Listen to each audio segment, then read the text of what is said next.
wasted 4 years squabbling over some peninsula's sovereignty, and in the end, our two main battle titans were nearly shredded by the guns of the enemy fleet. The weapons of mankind have at last grown strong enough to sunder Marley's armor. Hello everyone. Welcome back to Sansan, Best Anime Reaction. In the previous episode, we were thrown into a completely new setting, following unfamiliar characters and witnessing the horrors of war from another side. The tone was brutal, grounded, and unsettling. In this episode, I expect the story to expand further on this new perspective and slowly connect it to what we already know. There's a strong sense that these characters are not just random additions, but pieces of a much larger puzzle. I'm also anticipating hints about how this new world views Titans and Eldians. The tension feels constant, even without direct confrontation. Let's continue with episode 2 and see how this new battlefield shapes the story. Headlines the world over hold up this battle as proof of our weakness. So we can't truly call it a victory for our nation, now can we? Well, speak. What do you make of this, McGath? Frankly, General, we knew this day would come, and it has. The power of the Titans has been surpassed. Our time's run out. We've been content to rely on the power of the Titans as we expand our colonial holdings.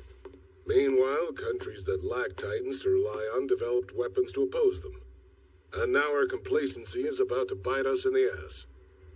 When it comes to ground engagements, our Titan forces should reign supreme for a while yet.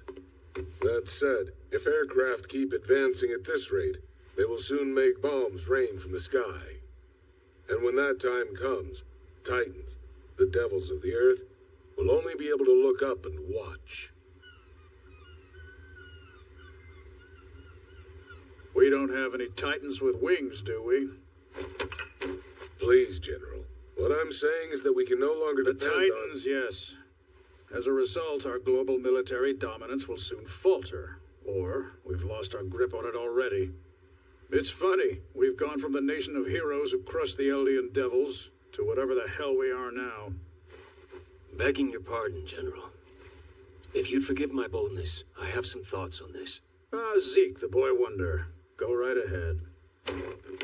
It's time we resumed the parody operation, so that we can take control of the founding Titan. It's just as Commander McGath was saying, we must adapt. Marley will need to modernize her military starting now. However, the world will not stand by and wait for her to do it. Reforming the army will take time, and the best way to buy that time is by giving the newspapers of the world a new headline to publish, something like this. Marley defeats the devils. Alright. Buckle up everyone, grab your popcorn, tighten your ODM gear, and maybe emotionally prepare yourself just a little bit, because today we're diving headfirst into Attack on Titan, the final season part 2, episode 2, also known as episode 77 overall. This is the episode where things stop politely knocking on the door and instead kick it down, set the house on fire, and then ask you philosophical questions about freedom while you're still screaming. I'll walk you through the episode like we're sitting together watching it for the first time, laughing nervously, pausing every 5 minutes to say, wait, did that really just happen? And then rewinding because Izayama absolutely did not let us blink. The episode opens in the most Attack on Titan way possible. Not with action, but with dread. If episode 1 was the thundercloud gathering in the sky, episode 2 is the moment the rain starts falling and you realize this storm is personal. Eren Yeager, our once idealistic protagonist, is now standing in Marley, calmly declaring war on the entire world. And not the cartoon villain kind of war declaration either. This is the quiet, terrifying kind, the kind where someone has already decided what they're going to do and is simply informing you as a courtesy. Eren's conversation with Reiner continues, and honestly, this scene deserves its own emotional support group. The brilliance here is how casual it feels. Two broken soldiers sitting in a basement, surrounded by civilians who have absolutely no idea that their lives are about to become collateral damage. Eren isn't yelling, he isn't monologuing, he's calm, almost polite, which somehow makes everything 10 times worse. He tells Reiner that he understands him now. Back then, when Reiner destroyed the wall, Eren thought he was fighting monsters. Now he realizes Reiner was just another human being crushed under impossible expectations. And here's the punchline that hurts the most. Eren says that they're the same. This is where the episode starts flexing its thematic muscles. The idea of cycles of hatred Parody, and seizes the power of all 9 Titans. Forgive the reminder, but won't your term be up in a year? Yes, and I'm quite anxious about whether or not Colt can inherit the full power of the Beast Titan. Ah, I get it. You wish to use your last year to redeem yourself. You don't want to die with unfinished business, is that it? You understand me completely. My father, Grisha Yeager, set something great and terrible in motion on that island. And as his former son, I would like to be the end of it.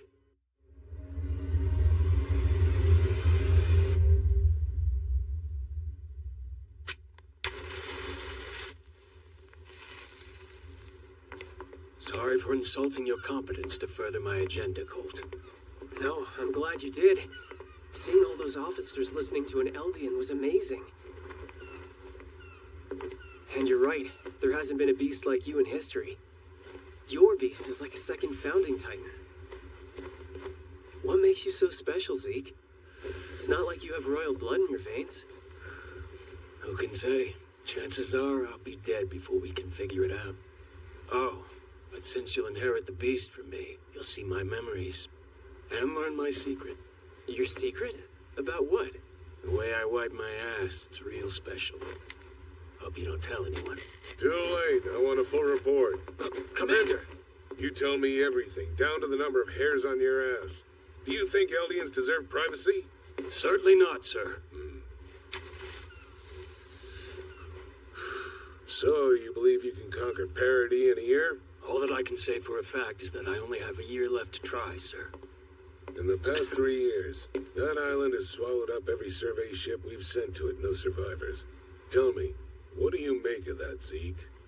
Considering the fact that none of those 32 ships have returned, I think it's clear that we're dealing with more than one Titan. My best guess is that Eren coordinated with the Colossal or female, sinking our ships while blocking their escape. A fair assessment. Our ships won't be able to land on the island without heavy support. Right. And we do well to remember, it isn't just their Titans that pose a threat.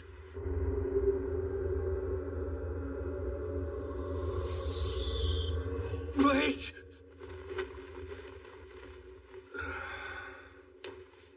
Sounded like you were having an extra sweet dream, so I thought I'd let you enjoy it. You saved my life at Fort Slava. Thanks, Galliard. I owe you. Don't want your thanks. If I had inherited the Armored Titan 9 years ago, then none of this would have happened. My brother would still be alive, because he wouldn't have gotten eaten trying to protect you. So you've seen Marcel's memories? I haven't. inherited sins, and how war turns people into reflections of each other isn't new to Attack on Titan, but this episode sharpens it into a blade.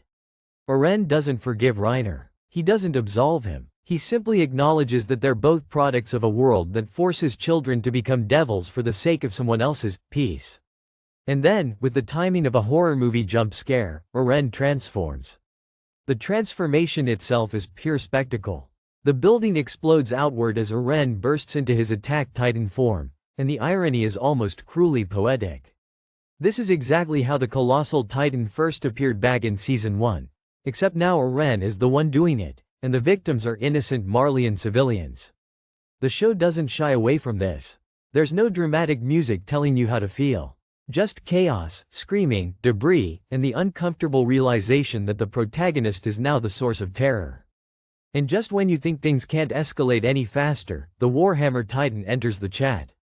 Lara Tybur, revealed as the true holder of the Warhammer Titan, transforms in one of the most visually striking ways in the series. Instead of erupting in raw destruction like most Titans, the Warhammer's transformation feels almost elegant. Crystalline structures rise from the ground like a grotesque art installation, forming a Titan that looks less like a beast and more like a living weapon forged by a very angry sculptor.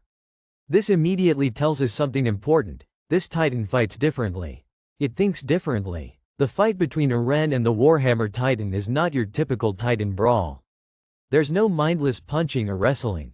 This is strategy versus brutality, experience versus raw determination.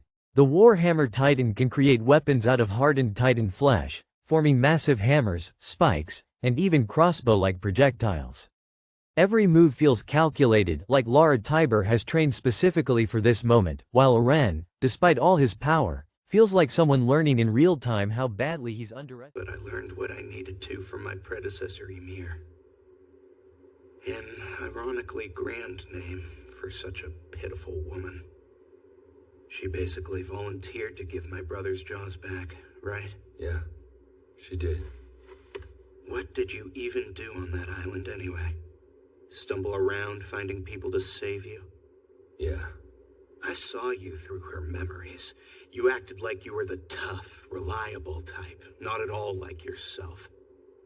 Did you think you could fill my brother's shoes? Puck, we shouldn't pick on people who've been hit by artillery. It's not my name, Peak. Stop it. How are you? It's been about 2 months since the last time I was human. Kind of forgot how the whole bipedal thing works. By the way, Rhina, you ought to visit Gabi and the others. They're worried about you. Right. Will do.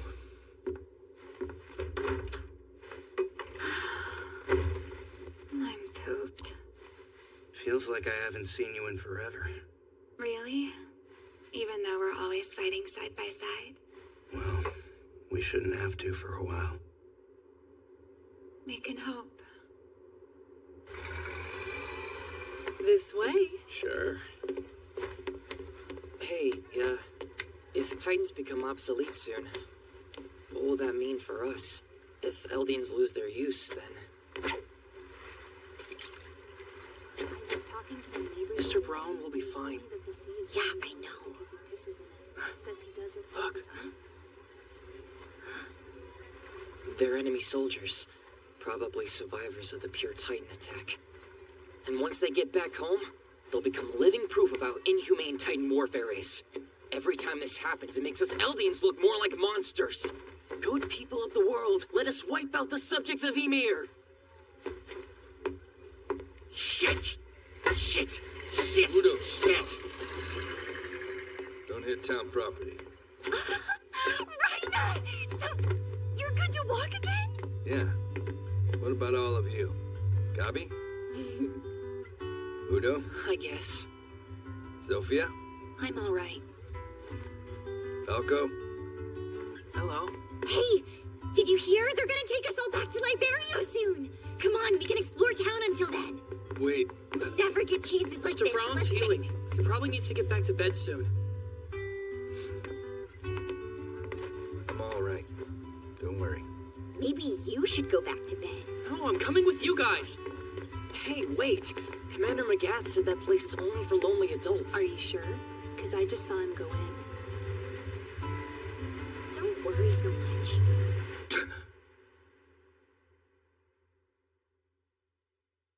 Wait!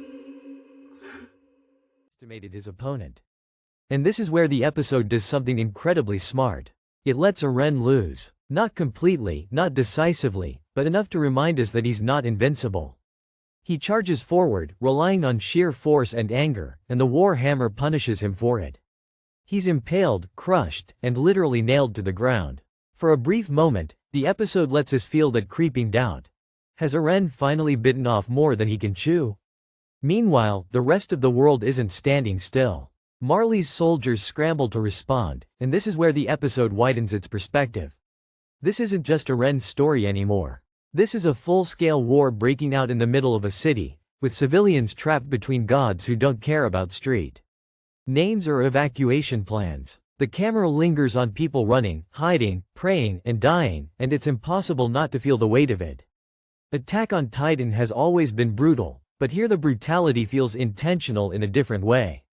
It wants you to feel uncomfortable cheering for anyone.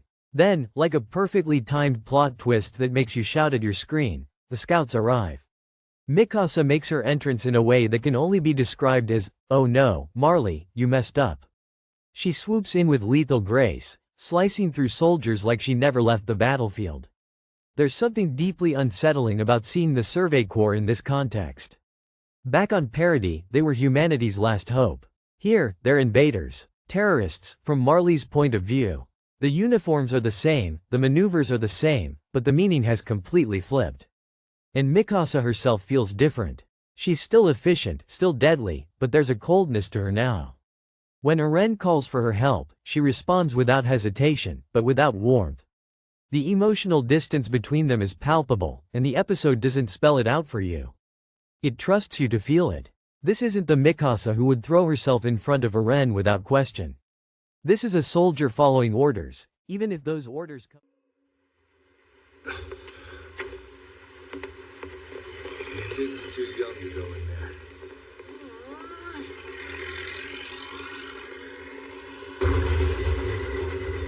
Who else saw it? How many of you witnessed the courage of our Eldian goddess here? She took on an armored train, and she did it alone in the place of 800 Eldian soldiers. You're right, Speed. Come on, you big dummy, tell them why you did it. Comrades, do you have any idea why this idiot risked her life to destroy that train? Alright, I'll say it then. She did it for all of you, to save your sorry Eldian asses from the enemy's bullets!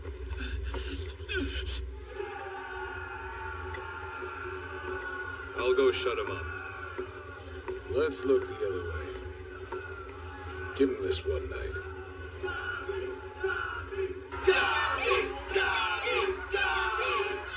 Not the first time I've seen her up there. I really wish they'd stop letting my brother drink. And Gabi gets carried away too easily. That said, if she keeps on performing at the level she has been, she'll get the armor. Yeah. The girl who looks up to you more than anyone will inherit your Titan, and will die at age 27. And that's if an artillery shell doesn't take her down first. Are you really okay with that? Did you just say what I think you did? How dare you claim that inheriting one of the 9 is less than an honor? If I choose to report this, it'll be you and your family dropped out of an airship as Titans next. Wait, please don't do that. I'm so sorry. Allow me to correct myself. My warrior candidate Falco Grice wished to atone for my ancestors' crimes and for my wicked blood. Towards that end, I pledge my life to Marley.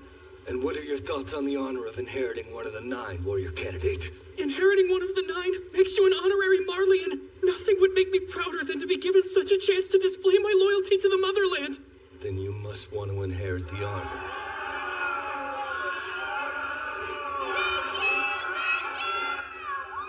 I don't just want to inherit the armor. I have to.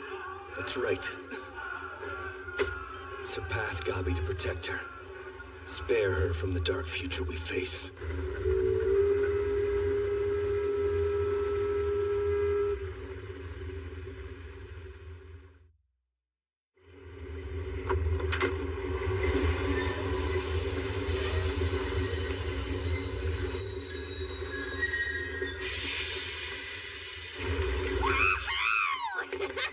We're finally back!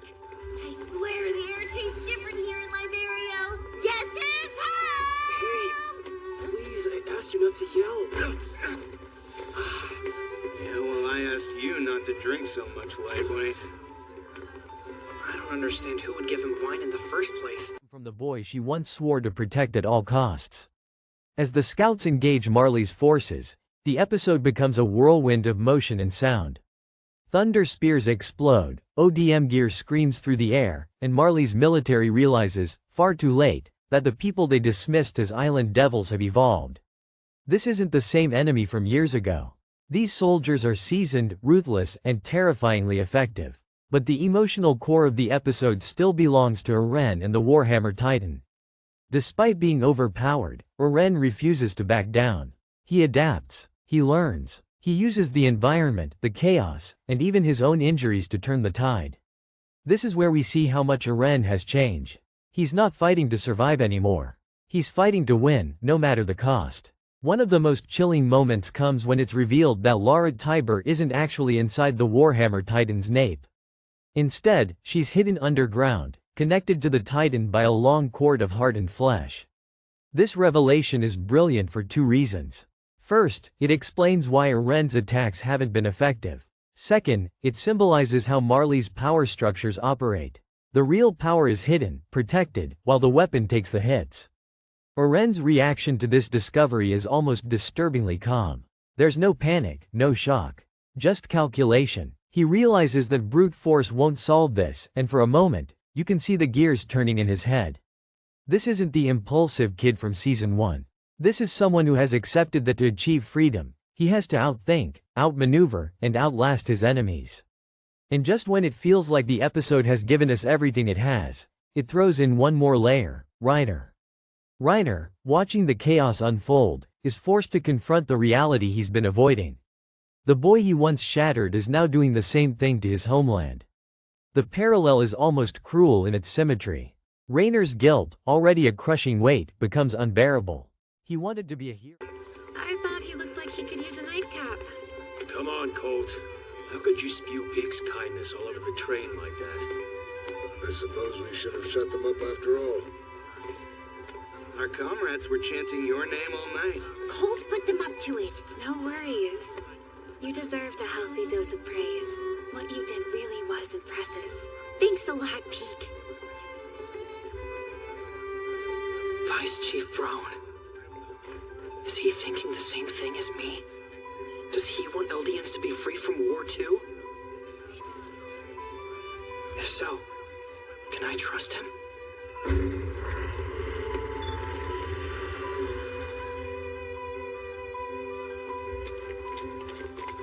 All right. Take it easy. Enjoy your break. Not me. I'll get back to training tomorrow. What, are you trying to boost your grades? Ugh, will you give me a break? No, that's not what this is about. Hey, you two. Try not to push yourselves too hard.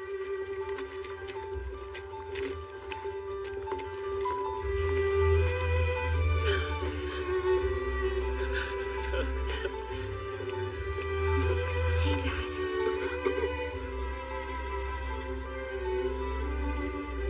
Ah, Zeke. Grandpa, Grandma.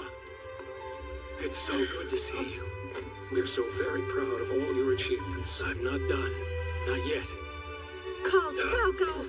There they are! Mom, Dad! Garvey! Reiner, you must be exhausted. Let's get you home so you can rest. Hey, Mom. A little rest sounds good. I'll meet you all in a bit. Crying out loud. Don't you know how to stand anymore? Mr. Koslow, what's wrong with these soldiers? Stay out of the way, you nosy brat. This is a sorry bunch of Eldians with mental trauma. It happens to our guys too? It's from all that time digging on the front lines, surrounded by bombs and bullets. In their heads, these guys are still in the trenches. Wow, guess their killer instincts kicked in. It's all right. You're not in danger. Your armband's on the wrong side. It's okay, sir. I'm sure that you'll get better. It's over now. You don't have to fight anymore.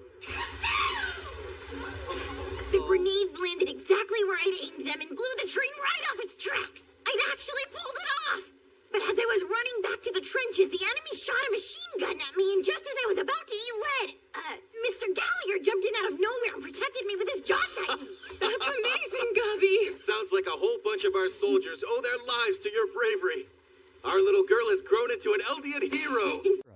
He wanted to save the world. Instead, he helped create Eren Yeager. The episode doesn't give Reiner a dramatic speech or a heroic charge. It gives him silence, shock, and the dawning realization that the cycle he helped start has grown beyond his control. And that's what makes it so powerful. By the time the episode ends, nothing feels stable anymore. The lines between hero and villain are so blurred they might as well not exist. Eren is both the protagonist we've followed for years and the antagonist terrorizing a city. The Scouts are both freedom fighters and invaders. Marley is both an oppressive empire and a nation under attack. What makes this episode truly special isn't just the action or the plot twists. It's how confidently it asks uncomfortable questions without answering them. Is Eren justified? Is revenge inevitable? Can there ever be freedom without someone else paying the price? And perhaps the most haunting question of all. If everyone believes they're fighting for peace, then who, exactly, is the villain? As the screen fades to black, you're left with adrenaline in your veins, dread in your stomach, and the uneasy feeling that Attack on Titan isn't building toward a happy ending. It's building toward a conclusion that will hurt, challenge, and linger long after the final frame. So yeah, that was episode 2. And if this is only the beginning of the final act, then friends, we are absolutely not emotionally ready for what comes next. Okay, now let's slow things down just a little and zoom in on one specific detail from T's episode that is easy to overlook in the chaos, but incredibly important both emotionally and thematically. Eren's mindset during the battle. Especially the way he treats civilian casualties and his own allies. This detail doesn't explode like a Titan transformation, but it quietly reshapes how we understand Eren as a character, and it deserves a deeper, almost uncomfortable conversation. During the fight with the Warhammer Titan, Eren is fully aware of where he is. This is not an empty battlefield. This is not— We couldn't be prouder of you, dear. Raina, do you think Gabi will become a warrior like you? Yeah. After what she pulled off at Fort Slava, she's all but guaranteed to inherit my armor. That's wonderful to hear. To think that our family will be blessed with 2 warriors, it's such a rare honor. I just hope you'll find a way to rid the world of those island devils. After that, our people will be able to live good lives. Say, Raina, not to pry, but I hear you barely escaped from those devils with your life. Leave Raina alone, Dad. His time on that island isn't some lighthearted war story. Those devils put him through hell. So even if it wasn't classified, there's no way that it's something he would want to talk about. You're right. Sorry, nephew. Forgive me. No, I can tell you some things. As you know, I infiltrated their military. As expected, they acted like devils. Each of them was savage and cruel. During our induction, one devil started eating a potato. When the instructor yelled at her, she told him without hesitation that she stole it because it looked good. She knew she'd crossed a line, so she bribed the instructor by offering him half the potato. However, the half she offered him was visibly smaller than her half. They don't even know what compromise means there. Each of them was more hopeless than the last. There was one guy so stupid he'd forget why he'd gone into the bathroom. An insincere jerk who only ever thought about himself. A soft-hearted oaf who only ever thought of others. A brave but single-minded fool, and a bunch of chumps who followed his lead. Alongside all those different people stood me and my comrades. The time that we spent there was truly hell.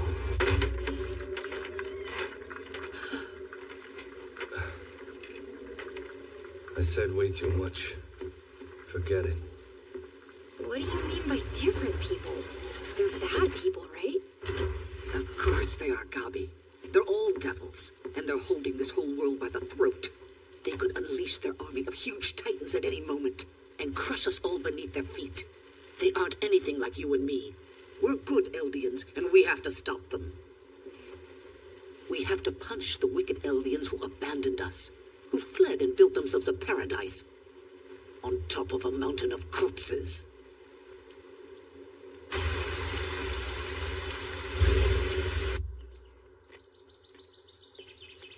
Everything okay, Gabi? You seem upset. You do know that Aunt Karina's worried about you, right? She says that you changed on the island, that her kid is gone. Well, I left as a 12-year-old boy and came back a grown man, so she's not exactly wrong. It feels like you're lying, so... Lying? Why would I bother? A forest or a wall or some conveniently evacuated zone. This is a crowded city, filled with families, children, and people who woke up that morning thinking their biggest problem would be what to eat for dinner. And yet, Eren moves forward without hesitation.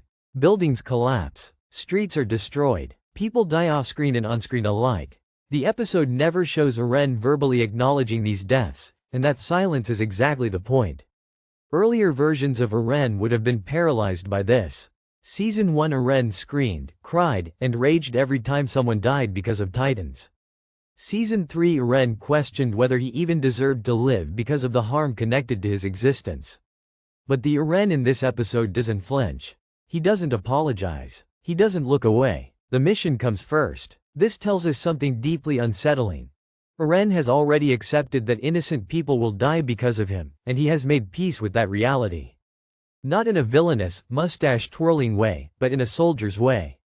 In his mind, the cost has already been calculated.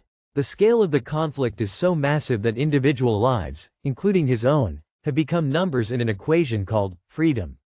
What makes this even more disturbing is how Eren interacts with Mikasa during the fight. When he calls for her assistance, he does it casually, almost coldly. There's no emotional check-in, no concern for her safety beyond what's tactically necessary. Mikasa responds instantly, because that's who she is. But her expression tells us that something has changed. This isn't blind devotion anymore. This is obedience mixed with doubt. This moment reframes their entire relationship. For years, Mikasa's world revolved around protecting Eren at all costs. But now, Eren is the one placing her directly into danger for a plan she didn't design and a war she didn't choose. He's no longer shielding her from the cruelty of the world. He's dragging her straight into it. And the episode makes sure we feel how heavy that is, without a single dramatic speech. Honestly, I have no idea, but I feel like Aunt Karina's worked it out. I heard it was a soldier. That's awful. Hey, good morning. Looks like all of us are here now. This is a rare occasion. Why are we all meeting in your office, Zeke?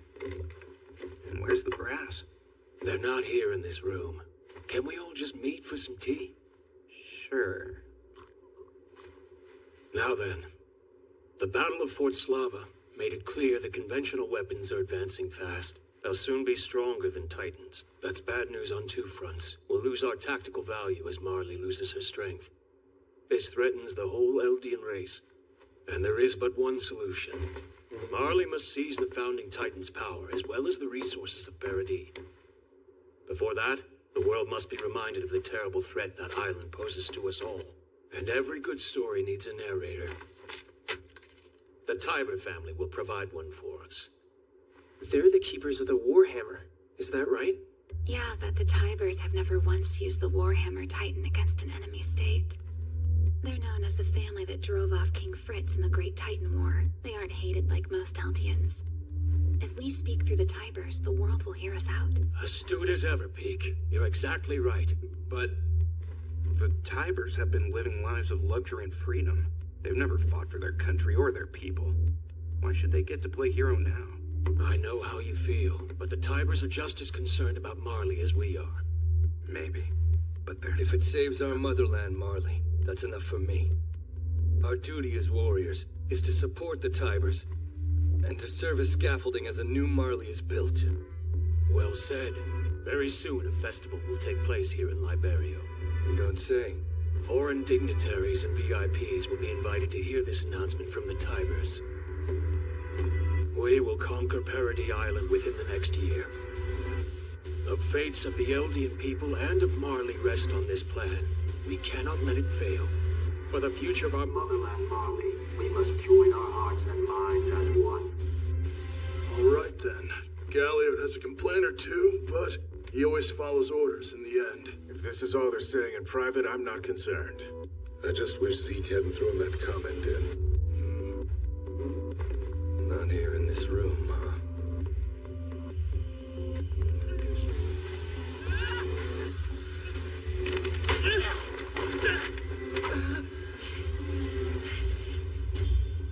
Will I have to go back to that damn island? Honorary Marleyan, esteemed warrior, what he wanted to be, what he never could be. Did he choose the right path? Did he have a choice? Next episode, The Door of Hope.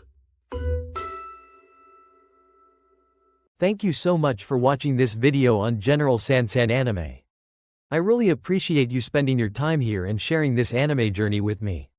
If you enjoyed this reaction, don't forget to hit the like button, subscribe to the channel, and turn on the notification bell so you won't miss any upcoming videos.